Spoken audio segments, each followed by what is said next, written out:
Halo guys, baiklah kali ini kita akan membahas mengenai penerapan pendekatan saintifik dalam proses pembelajaran pendidikan Pancasila dan kewarganegaraan. Pengertian pendekatan saintifik. Pendekatan saintifik merupakan pembelajaran yang berpusat kepada siswa, bukan kepada guru. Guru hanya sebagai fasilitator. Pendekatan saintifik berisikan proses pembelajaran yang didesain agar siswa mengalami belajar secara aktif melalui tahap-tahapan. Langkah pembelajaran PPKN dalam pendekatan saintifik. Pendekatan saintifik berperan penting agar terciptanya materi yang diajarkan guru pada mata pelajaran PPKN di SD ataupun di FI. Hal ini disebabkan banyaknya siswa yang masih menganggap pelajaran PPKN termasuk pelajaran yang membosankan. Dalamnya hanya menceritakan sejarah-sejarah. Guru juga terlalu dominan bercerita dalam menjelaskan materi.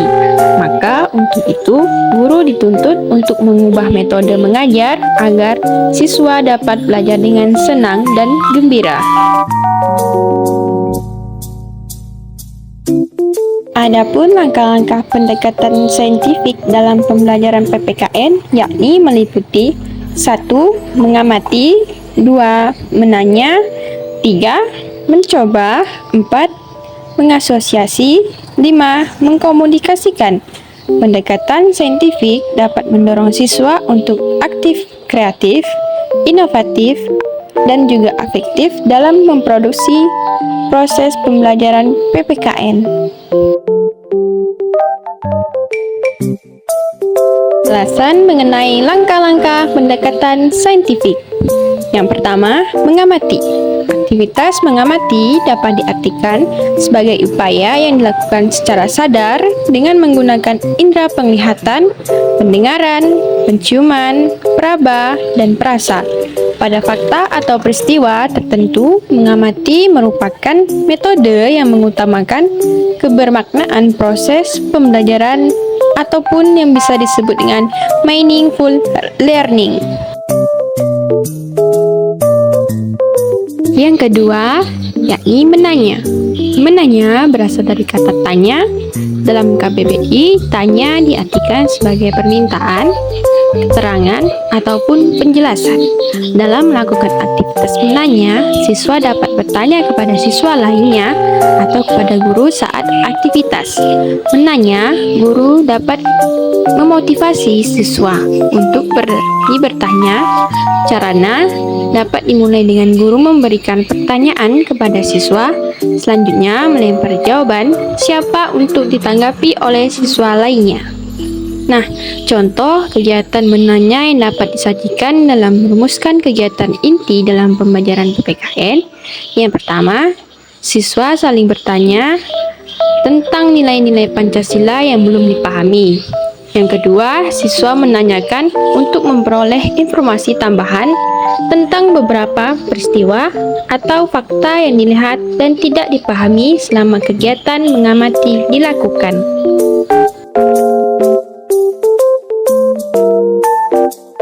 Yang ketiga, mencoba atau mengumpulkan informasi ataupun eksperimen. Eksperimen merupakan kegiatan pembelajaran yang berupa perlakuan melalui percobaan dalam mencari informasi seperti membaca buku, teks, ataupun website, melihat suatu objek atau kejadian maupun aktivitas, dan mewawancarai dengan narasumber yang ada.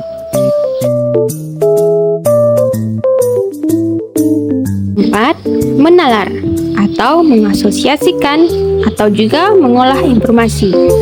Menalar merupakan berpikir secara logis, adapun mengasosiasikan atau mengolah informasi merupakan kegiatan pembelajaran yang berupa pengolahan informasi yang sudah dikumpulkan dari hasil kegiatan percobaan atau eksperimen maupun hasil dari kegiatan mengamati dan kegiatan mengumpulkan informasi.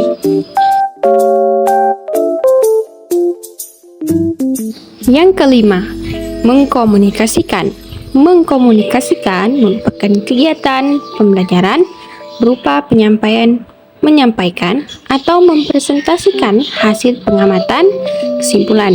Berdasarkan hasil pengamatan kesimpulan, berdasarkan hasil analisis secara lisan, tertulis, dan menggunakan media berupa PowerPoint.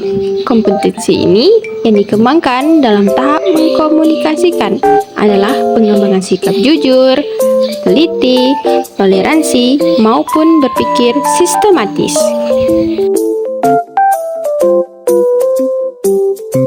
Selanjutnya, penutup merupakan kesimpulan dari apa yang telah saya sampaikan di dalam video kali ini. Pendekatan saintifik dalam pembelajaran PPKN ibarat fondasi. Jika suatu tiang tidak dibangun, maka akan runtuhlah bangunan tersebut.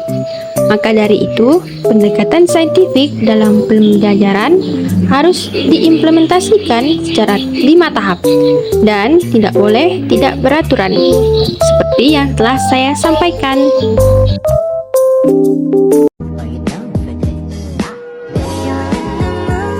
Sampai jumpa lagi. See you, dadah.